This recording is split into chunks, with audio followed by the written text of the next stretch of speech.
잠언 17장 1절에서 14절 말씀. 17장의 내용은 전반부에 가정에 초점을 맞춘 교훈인데요. 1절부터 6절까지가 가정의 화목과 다툼 사이에 관한 내용이 기록되어 있죠. 1절과 2절은 집안의 화목과 수치를 말씀하고 있는데요. 1절, 마른 떡 한 조각만 있고도 화목하는 것이 제육이 집에 가득하고도 다투는 것보다 나으리라. 마른 떡은 누룩을 넣지 않는 딱딱한 빵이죠. 즉 가난한 삶을 대변하는 것이 마른 떡입니다. 없어도 화목하고 웃음이 넘치는 가정이 고기가 가득한 집보다 나은 것이죠. 제육이라는 말은 친척과 이웃과의 친교 목적인 화목 제사를 말씀하는데요. 즉 진수성찬 속에서도 법적인 분쟁 때문에 집안에 다툼이 있는 상황을 말씀하고 있는 겁니다. 그러므로 지혜는 화평한 관계의 초석이 되는 것이죠. 모든 집안 사람과 더불어 화평을 도모하는 것 너무 중요합니다. 재물보다 중요한 건 화평이고 자기중심적인 이기심을 버릴 때 화평이 이루어지는 것이죠. 그러므로 화평인 내적 덕목이 가정에서 상실되지 않도록 하는 것이 지혜입니다. 2절 말씀, 슬기로운 종은 부끄러운 짓을 하는 주인의 아들을 다스리겠고 또 형제들 중에서 유업을 나누어 얻으리라. 신분보다 중요한 게 지혜죠. 비록 미천한 종일지라도 지혜가 있으면 주인의 아들보다 대우를 받게 되죠. 주인의 아들의 스승이 되는 것이죠. 존경을 받게 됩니다. 3절 말씀, 도가니는 은을, 풀무는 금을 연단하거니와 여호와는 마음을 연단하시느니라. 삶의 화평을 위해 연단이 필요함을 말씀하고 있습니다. 고난과 시련을 통해서 우리 마음이 단련됩니다.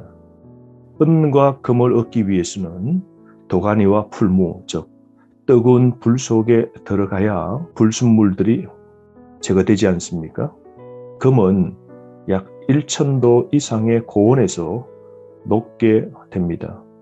그러므로 고온의 풀무처럼 고난과 극심한 시련 속에서 우리 마음의 더러운 불순물들은 제거되고 깨끗한 거룩한 그런 사람으로 변화될 수 있는 것이죠. 그러므로 우리 하나님께서는 우리 삶을 때로는 고난 속에 집어넣으셔서 연단시키십니다. 사람을 단련하시는 분은 영광도 같으신 하나님 뿐이시죠. 우리 하나님은 각 사람에 맞게끔 연단하시는데요. 욥기 23장 10절 말씀도 찾아서 한번 읽어 보십시오. 우리가 불 속에 들어가 단련된 후에 정금처럼 정결한 삶, 지혜 있는 삶, 의인의 삶, 거룩한 삶이 되어지는 것이죠. 4절 말씀, 악을 행하는 자는 사악한 입술이 하는 말을 잘 듣고 거짓말하는 자는 악한 혀가 하는 말에 귀를 기울이느니라. 인간관계죠. 내적 평화가 깨트려지면 우리는 모든 것을 잃어버립니다. 그런데 악한 자의 사악한 입술, 악한 혀는 우리 내적 평화를 깨트려버리죠. 뿐만 아니라 어둡고 부정적인 쪽으로 기울어지게 만드는 겁니다. 그러므로 우리 말하는 것 조심해야 됩니다. 우리 입에서 사악한 때론 나쁜 말들이 악한 말이 나오지 않도록 인간관계 속에서 우리는 늘 조심해야 됩니다. 5절 말씀, 가난한 자를 조롱하는 자는 그를 지으신 주를 멸시하는 자요 사람의 재앙을 기뻐하는 자는 형벌을 면하지 못할 자니라. 우리가 항상 기억해야 될 것은 우리보다 연약한 사람, 가난한 사람에 관한 자비와 관심을 잊지 말아야 됩니다. 사람을 지으신 분은 하나님이십니다. 그러므로 가난한 자 배후에 계신 창조주를 우리는 인정해야 됩니다. 가난한 자를 무시하는 것은 창조주 하나님을 인정하지 않는 악을 저지르는 것이죠. 그러므로 우리 공동체 속에서도 약자와 가난한 자들이 있죠. 공동체의 화평을 파괴하고 깨트리는 악한 행위를 끊어버려야 됩니다.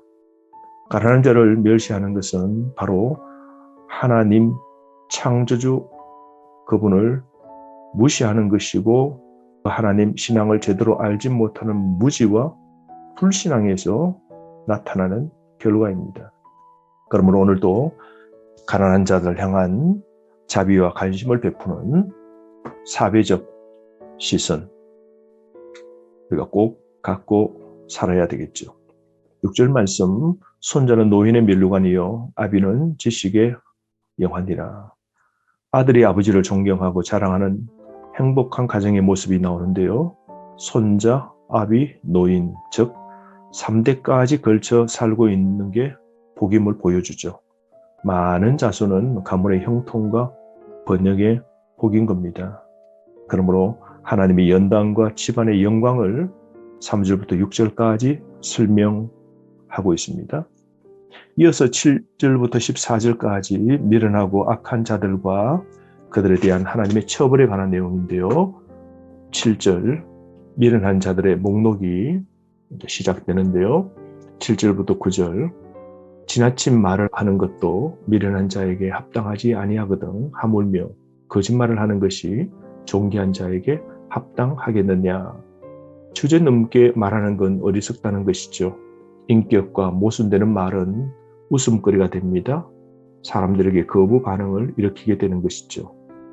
제 분수에 지나치는 건 우둔하고 어리석은 겁니다. 그러므로 미련한 말, 조롱이나 이간질하는 것은 우리 입에서 나오지 않도록 걸러야 됩니다. 8절 말씀 뇌물에 관한 것인데요. 뇌물은 정확한 분별과 판단을 방해하는 것인데요. 8절 말씀 뇌물은 그 임자가 보기에 보석 같은즉 그가 어디로 향하든지 형통하게 하느니라. 보석 같다, 매혹적인 돌이라는 것이죠. 뇌물의 효과를 비꼰 겁니다.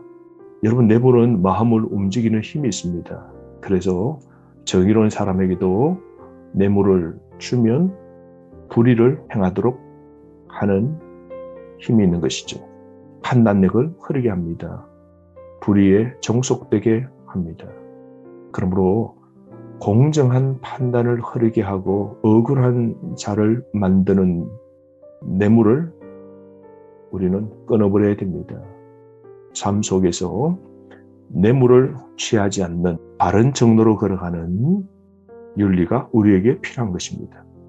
9절 말씀 허물을 덮어주는 자는 사랑을 구하는 자요 그것을 거듭 말하는 자는 친한 것을 이간하는 자니라.